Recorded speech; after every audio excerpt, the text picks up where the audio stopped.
ప్రియులారా, బాగున్నారా? దేవుని వాక్యమును క్రమంగా చదువుచున్నారా? ప్రార్థించుచున్నారా? నేటి ధ్యాన వాక్యము 143వ కీర్తన 8వ వచనములోని చివరి మాట. నేను నడవవలసిన మార్గము నాకు తెలియచేయుము. భక్తుడైన దావీదు ప్రభువుకి చేయుచున్న ప్రార్థన ఇది. దేవా, నేను నడవవలసిన మార్గము నాకు తెలియచేయుము అయ్యా అని అంటున్నాడు. ఈ లోకములో మనం ఏదైనా ఒక ప్రాంతమునకు వెళ్ళినప్పుడు ఆ ప్రాంతమును గురించి మనకు తెలియకపోతే మనము ఇతరులను అడిగి ఆ ప్రాంతమును మనము కనుగోవాలి. అప్పుడు మనము నడిచే మార్గము సరిగ్గా ఉంటుంది.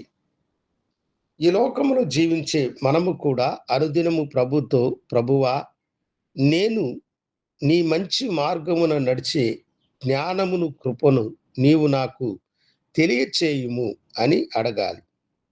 ఎందుకంటే ఈ లోకములో భక్తులైన వారు కూడా దేవుని మార్గమున విడిచి చెరు మార్గమున అనుసరించి తమ జీవితాలను పతనము చేసుకున్నారు. ప్రవక్త అయిన బిలాము జీవితంలో దానిని మనము గమనించవచ్చు. మోయాబు రాజు యొక్క ధనమునకు ఆశించి దేవుడు వద్దని చెప్పిన స్థలమునకు బిలాము వెళ్ళినాడు. మోయాబు రాజు అతనితో ఇశ్రాయేలు ప్రజలను శపించుటకు రమ్మని అడిగాడు. అయితే దేవుడు ఆయనతో, నీవు వెళ్ళకూడదు, వారు నా ప్రజలు, నేను ఆశీర్వదించిన జనము అని అన్నాడు.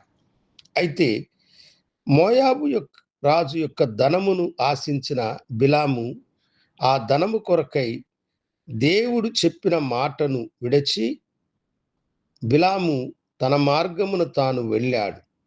దేవుని కోపావేశుడై అతన్ని సంహరించాలని అనుకున్నప్పుడు అతని గాడిద అతను ప్రాణమును కాపాడినది.